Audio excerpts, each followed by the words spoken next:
Good morning, my dear student. Today I have to explain new topic shadow. Shadow, this topic of the chapter 14. Shadow क्या है? आज हम समझेंगे कि shadow क्या होता है. शेडो का मीनिंग तो होता है परछाई. ये है शेडो और ये है ऑब्जेक्ट. अब ऑब्जेक्ट और लाइट के थ्रू शेडो बनती कैसे है, इस चीज़ को हम समझेंगे. When an opaque object is placed in front of a source of light. जब ऑपेक मटेरियल क्या होता है? ऑपेक मटेरियल वो होता है जिससे लाइट ट्रांसफर नहीं होती है. जैसे ह्यूमन बॉडी हो गई हमारी, मेटल हो गए, वुड हो गया, प्लास्टिक हो गई, इन सब से लाइट पास नहीं होती है, तो इसको हम बोलते हैं ऑपेक मटेरियल. कह रहे हैं जब ऑपेक मटेरियल को, ऑपेक ऑब्जेक्ट को हम प्लेस कर देते हैं, रख देते हैं लाइट के आगे, फ्रंट ऑफ लाइट के आगे रख देते हैं, तो a dark shade of that object can be seen on the opposite side of the object. Object के अपोजिट साइड क्या होगी? एक डार्क शेड, एक डार्क परछाई बन जाएगी. देखिए ये ऑब्जेक्ट है, ऑब्जेक्ट यहाँ पर रखा हुआ है और शेडो इसकी अपोजिट साइड बन रही है. लाइट के सामने हमने ऑब्जेक्ट को रख दिया और शेडो कहाँ बन रही है? उसके अपोजिट साइड बनती है. तो इस डार्क जो परछाई बन रही है इसी को हम शेडो बोलते हैं. और शेडो फॉर्म्ड होती है क्यों? क्योंकि रेक्टिलिनियर प्रोपोगेशन ऑफ लाइट है. रेक्टिलिनियर प्रोपोगेशन ऑफ लाइट का मतलब क्या है? हमने प्रीवियस वीडियो में भी पढ़ा था. तो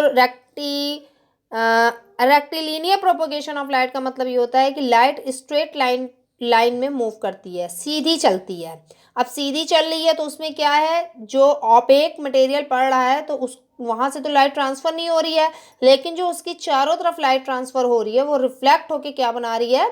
एक शेडो बना रही है. तो as a opaque object block light को रोक देता है कंप्लीटली और डार्क शेडो जो है फॉर्म्ड हो जाती है.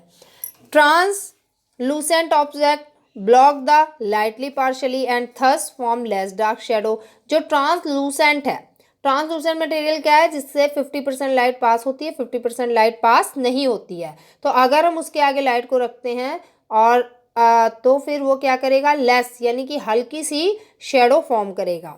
Transparent object that do not block the light को बिल्कुल नहीं रोकता है ट्रांसपेरेंट, क्योंकि उसमें से पूरी की पूरी लाइट ट्रांसफ़र हो जाती है.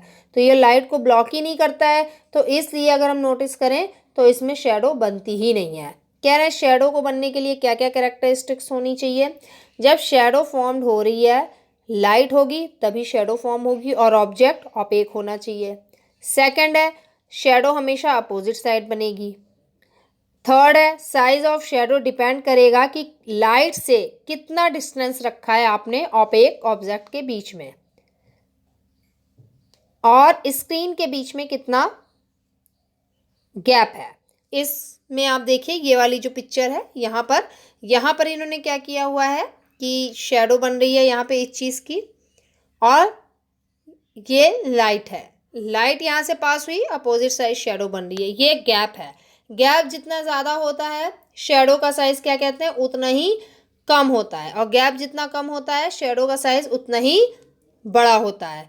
तो size of the shadow depend on the distance between the source of light and the object and the distance between the screen and the object. ये सारी चीज़ें हैं, अगर ये होंगी तो शेडो बनेगी. और एक और पॉइंट होता है कि शेडो हमेशा डार्क होती है, कलरफुल शेडो कभी नहीं बनती. नेक्स्ट आता है, हम एक्सपेरिमेंट कर रहे हैं. इन्होंने कहा हमने एक टॉर्च लिया है, ये टॉर्च है, टॉर्च ले लिया हमने और एक ओपेक ऑब्जेक्ट ले लिया है डिफरेंट कलर के और शेप और साइज एंड अ स्क्रीन. हमने एक स्क्रीन ले ली है, ये हमारी है स्क्रीन, ये देखिए स्क्रीन है, ये टॉर्च है और यहाँ पे ऑब्जेक्ट रखा हुआ है. तो place an object at the fix point and turn on the torch. कह रहे हैं कि आप क्या करेंगे? ऑब्जेक्ट को एक फिक्स पॉइंट पे रख देंगे. इसके बाद यहाँ से टॉर्च से आप लाइट पास करेंगे. Place the screen on the other side of the object to obtain the shadow. Opposite side में आपको शेडो दिखाई देगी क्योंकि टॉर्च यहाँ पड़ रहा है, रिफ्लेक्शन हो रहा है, शेडो बन रही है. Keep the torch opposite to the object and observe the shadow of the object, record its size and colour. अब आपने इसको बना लिया, जैसे ही आपने टॉर्च इसके ऊपर रखा, ऑब्जेक्ट के ऊपर टॉर्च को अप्लाई किया, इसकी शेडो अपोजिट साइड बन गई. अब इसके बाद आप रिकॉर्ड करिए, देखिए कि शेडो का साइज छोटा है या बड़ा है. अब टॉर्च अगर साइज छोटा है, अगर आपने डिस्टेंस ज़्यादा रखा है, मान लीजिए ये है और ये टॉर्च है, इसके बीच में 10 मीटर का 10 मीटर का आपने डिस्टेंस रखा हुआ है. शेडो का साइज देख लीजिए, थोड़ी देर के बाद इसी डिस्टेंस को 20 कर दीजिए, फिर शेडो का साइज देखिए और रिकॉर्ड कीजिए। तो जब आप इस प्रोसेस को 2 से 3 बार करेंगे तो आप ऑब्जर्व करेंगे कि the shadow become bigger when the torch is moved close to the object and the smaller when it moves away from the object. वही वाली बात मैंने ऊपर भी कही थी कि ये ऑब्जेक्ट है और ये टॉर्च है और यहाँ पे स्क्रीन है। कह रहे हैं अगर ऑब्जेक्ट से आपने टॉर्च को दूर रखा तो शेडो क्या है, स्मॉल बनेगी, और अगर आपने टॉर्च को, ये टॉर्च है, ये टॉर्च है, ये ऑब्जेक्ट है और ये स्क्रीन है। अब यहाँ पे आपने अगर टॉर्च को ऑब्जेक्ट के पास रखा है तो स्क्रीन पे जो शेडो बनेगी वो बड़ी बनेगी, तो और हमेशा डार्क बनेगी और शेडो की आउटलाइन ही हमें पता चलती है, इंटरनल क्या है कुछ भी नहीं दिखता। तो ये हमारा शेडो कंप्लीट। नेक्स्ट हमारा जो पॉइंट आता है वो आता है कि रिफ्लेक्शन ऑफ लाइट। अब रिफ्लेक्शन ऑफ लाइट क्या है, ये भी रिफ्लेक्शन नहीं होगा लाइट का तो हमें कोई चीज़ नहीं दिखाई देगी। The phenomena by which the light ray falling on an object bounce back full और partially is called reflection of light. कह रहे हैं यहाँ से मान लीजिए यहाँ पे सन है, रिफ्लेक्शन ऑफ लाइट के लिए यहाँ पे सन है, सन से लाइट आ रही है यहाँ पे सन। अब यहाँ पे ऑब्जेक्ट पे लाइट गई और लाइट से बैक हो रही है आइज, आपकी आइज के पास आ रही है तभी आपको कोई चीज़ दिखाई दे रही है। तो लाइट का रिफ्लेक्ट होना, इंसिडेंट, इंसिडेंट का मतलब होता है आना, इंसिडेंट का मतलब क्या हुआ, आना, और रिफ्लेक्ट का मतलब क्या हुआ, फॉरवर्ड, आगे की तरफ जाना। जब light ray that fall on an object के ऊपर पड़ती है और उससे बैक होती है या दूसरे साइड जाती है उसको हम बोलते हैं incident ray, and the light ray that bounce back from the object are called reflected ray. अगर ऑब्जेक्ट में आ रही है तो उसको इंसिडेंट रे बोलेंगे, और ऑब्जेक्ट से बाउंस होके दूसरी तरफ जा रही है, बैक दूसरी तरफ जा रही है तो, या बैक हो रही है तो उसको हम बोलते हैं रिफ्लेक्टेड रे। तो यहाँ पर क्या है कि ये जो रिफ्लेक्टेड रे है हमारी यहाँ पर, तो ये एंगल आई जो है वो एंगल आर के इक्वल होना चाहिए, यानी angle incident equal to the angle reflected, तभी आपको कोई भी चीज़ ठीक से दिखाई देगी। अब इसके लिए हम ज़्यादा ठीक से समझते हैं, ये वाले डायग्राम को देखेंगे तो हमें ज़्यादा सही से समझ में आएगा। यहाँ पर जो है ये देखिए, यहाँ पर इंसिडेंट रे हो रही है, आ रही है, और यहाँ पर क्या है, रिफ्लेक्ट हो रही है, जा रही है। अब इसके बीच में जो जो एंगल बने हुए हैं ये और ये, angle I equal to angle R, तभी हमें चीज़ें सही से दिखाई देती हैं। अब इसमें आता है, एक है सरफेस स्मूथ और एक है रफ। स्मूथ और रफ में हमने क्यों यूज़ किया है वर्ड, क्योंकि a smooth surface will reflect all the light रे evenly and therefore the surface appear even, such as a reflection is called regular reflection।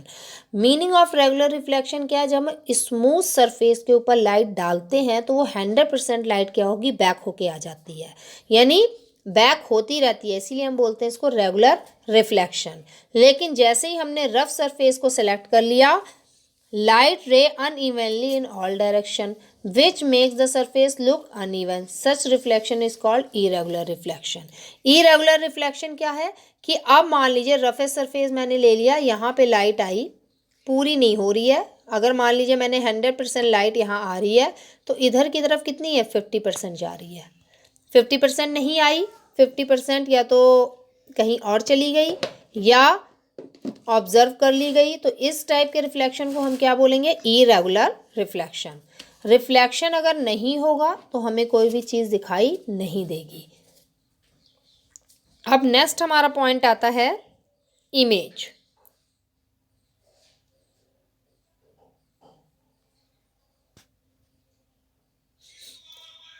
Image when you stand in front of the mirror, जब आप mirror के front पे खड़े होते हैं, आप अपने घर में भी देखिए, जब आप मिरर के फ्रंट पे खड़े होंगे you can see your image in it, आपको अपनी इमेज इसमें दिखाई देगी। And image is found when light ray form and object are reflected off a surface. ये दिखाई क्यों देती है, क्योंकि इसमें लाइट का रिफ्लेक्शन हो रहा होता है सरफेस के ऊपर। अब image are different from shadow. Shadow से इमेज कैसे डिफरेंट है, इमेज क्या है, एक तो कलरफुल है, शेडो कलरफुल नहीं होती है।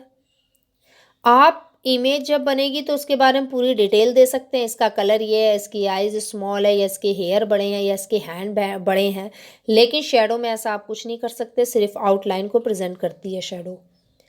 अब image form by reflection of light from the object. अगर लाइट का रिफ्लेक्शन नहीं होगा, इमेज नहीं बनेगी। और शेडो में क्या होता है, लाइट ब्लॉक कर दी जाती है, अगर ब्लॉक नहीं होगी तो शेडो नहीं बनेगी। तो इसमें क्या है, इमेज में रिफ्लेक्शन की नीड है और शेडो में ब्लॉक की नीड है। अब लास्ट पॉइंट जो हमारा आता है, पिन होल कैमरा। अब पिन होल कैमरा जो है सिंपल कैमरा होता है, इसमें छोटा सा छेद होता है जिसे हम बोलते हैं लाइट प्रूफ बॉक्स। अब इसके अंदर लाइट आती है, ऑब्जेक्ट से पास होती है, होल के थ्रू प्रोजेक्ट पे जाती है जो हमें देखना है, और उसकी इमेज क्या है, उल्टी बनती है opposite side of the box, box के अपोजिट साइड में। और फिर उसके बाद हमारी आइज़ तक आती है तो वो इमेज क्या होती है, हमें सीधी दिखाई देती है। रीज़न क्या है, क्योंकि लाइट स्ट्रेट लाइन में मूवमेंट कर रही है। अब जो लाइट का रिफ्लेक्शन हो रहा है ऑब्जेक्ट पे, सीधी लाइट फ्लो करेगी तभी हमें कोई भी ऑब्जेक्ट दिखाई देगा, मैंने आपको कई बार ये बात बताई है। लेकिन when some of the scatter light, लेकिन कुछ लाइट जो होती है इधर उधर चली जाती है, पिन होल कैमरा में पर्टिकुलर फोकस नहीं हो पाता, तो इमेज क्या है, कुछ उल्टी दिखाई देती है, अपोजिट साइड से उल्टी दिखाई देती है।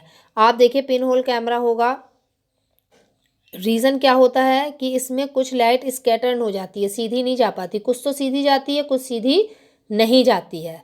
तो यही रीज़न है पिन होल कैमरा का कि चीज़ें उल्टी दिखाई देती हैं और कुछ चीज़ें सीधी भी दिखाई देती हैं। जैसे formation of the inverted image in a pin hole camera.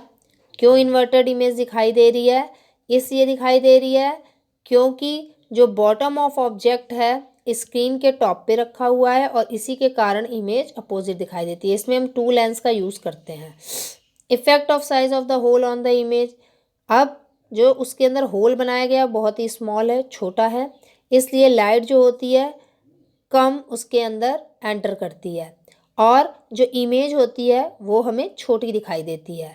अब बिगर होल अलाउ मोर लाइट, अगर हम बड़ा उसका छेद कर देंगे तो और भी ज़्यादा लाइट आ जाएगी और हमें इमेज जो है और भी ठीक दिखाई देगी। तो इमेज की फॉर्मेशन बिगर होल और स्मॉल होल पे डिपेंड करती है। Colour and size of the image formed in a pin hole camera, उसमें कलर और साइज दोनों पता चलते हैं।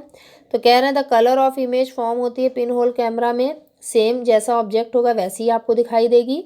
रीज़न क्या है, इस ऑब्जेक्ट का साइज सिर्फ स्मॉलर और बिगर आपको दिखाई देगा, लेकिन कलर वगैरह सारा का सारा वैसे ही दिखाई देगा क्योंकि लाइट जो है ऑब्जेक्ट के ऊपर पड़ रही है और इमेज को फॉर्म कर रही है। Pin hole camera is use to capture sun movement over a long period of the time. Pin hole कैमरे का हम यूज़ क्यों करते थे, जिससे हम सन की लाइट को बहुत टाइम तक मतलब कैप्चर कर सकें या उसकी मूवमेंट को देख सकें। और इसका यूज़ जो है हम सोलर इक्लिप्स में भी करते हैं जिससे लाइट को एब्जॉर्व करते हैं। एंड द सोलर इक्लिप्स का मतलब क्या है, सोलर के इक्लिप्स को देखने के लिए भी। As the event in the capture indirectly, हम इसमें हर एक इवेंट को कैप्चर कर लेते हैं, स्टोर कर लेते हैं। It does not harm the viewer who is viewing the solar Eclipse. और कह रहे हैं कि इसके थ्रू हम सोलर